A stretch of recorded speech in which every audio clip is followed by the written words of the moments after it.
Yo, Sleepy Sheepy here. Today we're going to be looking at a very spooky build, and I hope I didn't scare anybody too badly with that intro. Just having a little bit of fun on the holiday. But we're going to be running Power Stance Rib Rakes on this character that was kind of meant to look like Ghostface from Scream, but really kind of looked more like a nun. So, we're just going to kind of roll with it. We'll be using Spectral Lance as well as Phantom Slash, because those are pretty spooky Ashes of War. And then we also have some other Celebrant weapons to use. We're not min-maxing at all for this. We kind of just threw some weapons on a strength build and changed our character and just are going to have fun with it. So yeah, let's go ahead and jump into the invasions.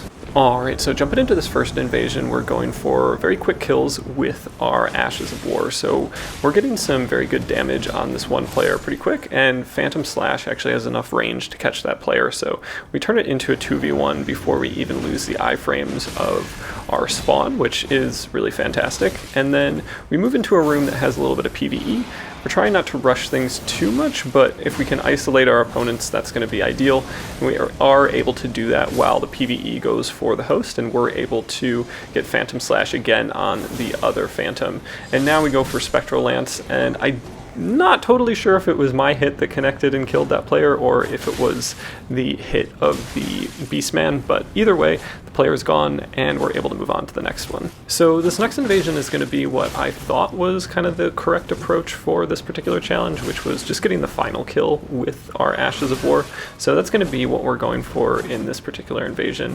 And again, we're also in Farum Azula, and that's because I wanted to be in good company with other skeletons. So there's a lot of the Beastman skeletons in this area, and since this is at such a high level, that's a particularly good spot to invade if you're looking for invasion areas that have skeletons. So that's kind of on my mind in this particular instance, and I'm mostly just trying to play it safe. We have a Phantom that is definitely going for the parries, and they have some decent timing, but it is a little bit predictable, so I just can't rush too much if I see that parry shield out.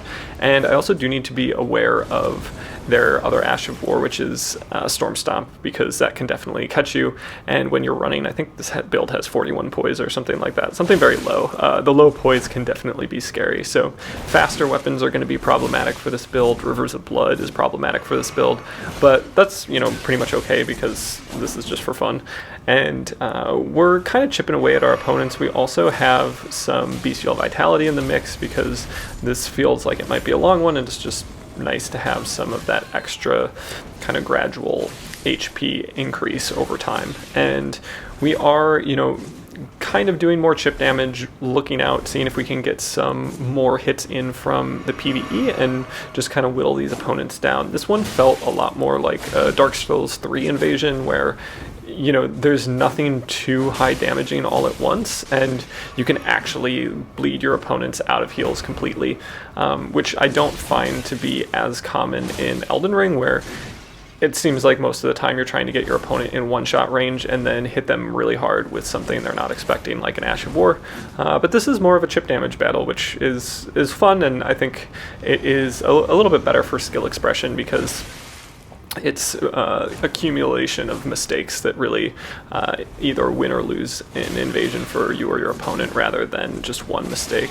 So there is one mistake right there where I get kind of trapped in the corner for a second and do need to roll away. And I do have this nice area that's full of PvE, so they're a little hesitant to follow me, which is fantastic. And I'm able to get full health again and then come back in. I do reset my talismans. I'm hoping for a little bit of extra HP using the Godskin Swaddling Cloth, which is going to allow me to get extra HP from my opponents if I succeed with delivering multiple hits or even phantom hits.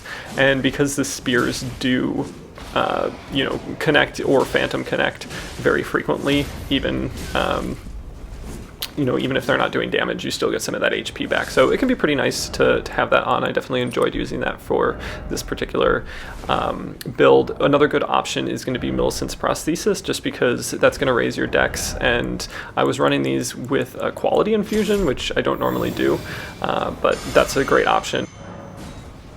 So I do take a moment here to just use some consumables and get my HP back to full, and in the meantime a Phantom has come back into the mix, and this will be the third Phantom that we kill, or the first, depending on how you're counting, and they have very low HP, so we're able to chase them down and just deliver 2 hits with the spears and get that first kill of the invasion. And so that was actually pretty pivotal because it gave me some extra Estus, which meant I could be a little bit more aggressive, whereas I do believe the other Phantom is now out of heals. So I was able to kind of wear down my opponents, find a new target that would be kind of an Estus delivery service, and just kind of use that effectively without dying in the process, which is always pretty key. So I'm using Phantom Slash a little bit.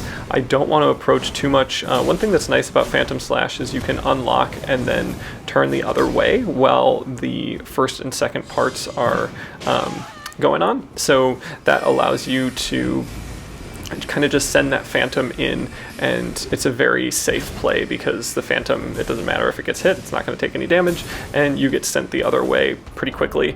So if you have time to pull something like that off, it can be nice to get some additional chip damage. In some cases it might even kill your opponent, so that can be a pretty solid move there. So again, I try to aggress a little bit more slowly. I'm letting them, you know, focus on PvE and try to take advantage of those moments, and finally I get that other Phantom. So they put up a fantastic fight. It really stuck around for a long time.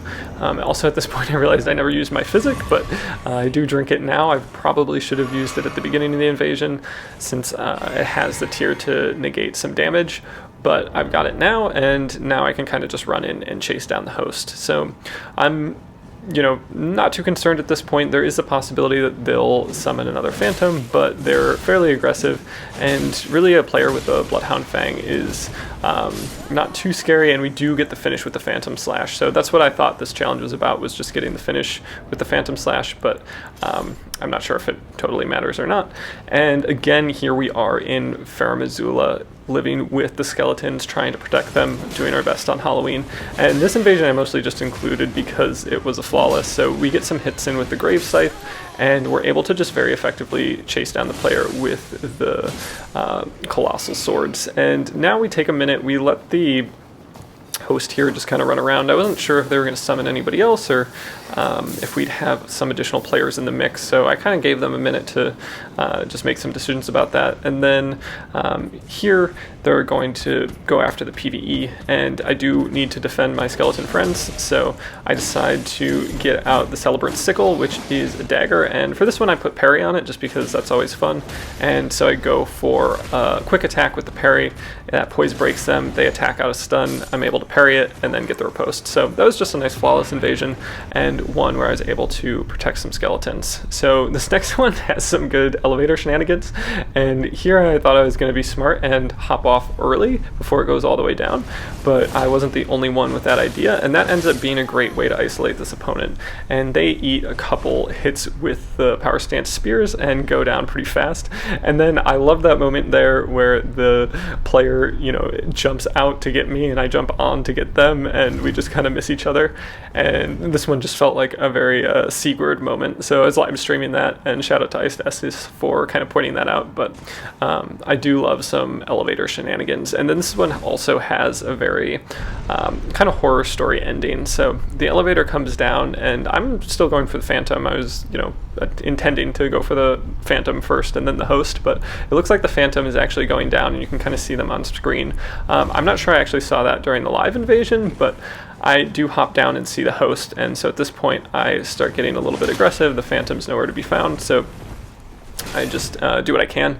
There I get the guard break and go for the riposte, and at this point I feel like it's ideal to pull out Spectral Lance. I hit them once, and then as they're running away down the hallway they just get hit from behind, so a very like horror movie-ish moment where you know, you just got people being chased down a hallway and they're not quite fast enough. So this next one is going to be a little bit chaotic. It starts out with kind of a one-on-one, and we can see how useful the Power Stance Spears are for pressuring. I mean, this isn't anything new. Anybody that's faced dual pikes or Power Stance Naginagas, they're pretty brutal. I feel like this build is a little bit less obnoxious just because they're a little bit shorter than the pikes. Well, they're a lot shorter than the pikes, and they're shorter than the cross Naginatas. They don't do any bleed buildup or anything like that. And I'm also running 41 poise, so I feel like between those things, it's a little bit more balanced than some of the other Power Stance Spears builds that are out there. And at this point, I am in kind of a tough spot. They end up going up the elevator, or so I hope, and now I'm just kind of trying to dodge Moonveil attacks and survive in this very tight spot. I do get hit by that Ash of War. I just wasn't really expecting it. It was kind of too much stimulus at the time. But I do have a moment here where they stop aggressing, so I'm able to both heal and then go for some buffs with the crab, as well as change up my weapon a little bit. So I'm thinking about the Celebrant Skull, just because, again, it's kind of a fun weapon to use, and mostly taking advantage of the fact that I have a little bit of cover here. So I come out swinging. There's lots of differently timed attacks kind of going on, so I just want to back up for a second. I take the elevator up and just kind of reset a little bit.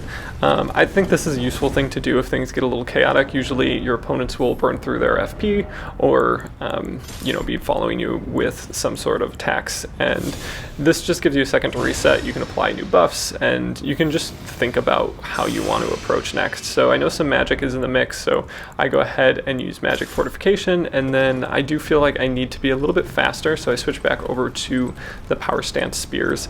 And now that I've got a million buffs just kind of giving me some nice particle effects, I can run in again and be aggressive here. So I do finally get the guard break on this player with the jellyfish shield. I don't get any damage on the riposte, so classic Elden Ring moment. And then here I was hoping to get a jumping attack, don't quite connect, but again I'm going for some jumping attacks on this player with jellyfish shield, and I am able to chase him down effectively. So that kind of decision while I was at the top of the elevator to switch over to power stance spears became pretty pivotal in turning this into a very doable invasion where, if I had the Celebrant Skull out, I think it would have been much harder to get that chase down and take care of that Phantom, but instead I am able to continue to aggress, get that HP in a low spot, and then get the finish on a reaction roll attack. So that's going to be super important there. And then at this point I have the Celebrant Sickle out again. I get the opponent into one-shot range and then take out a weapon that I can't use, kind of just for fun, but the whatever this flail is called, the family heads. Yeah, so just a cheeky hit for 53 damage with the family heads, and that brings us to the conclusion of that invasion. Another successful one with a nice emote at the end there. As always, if you made it this far, I just want to say thanks so much for watching, and I hope you have a wonderful Halloween.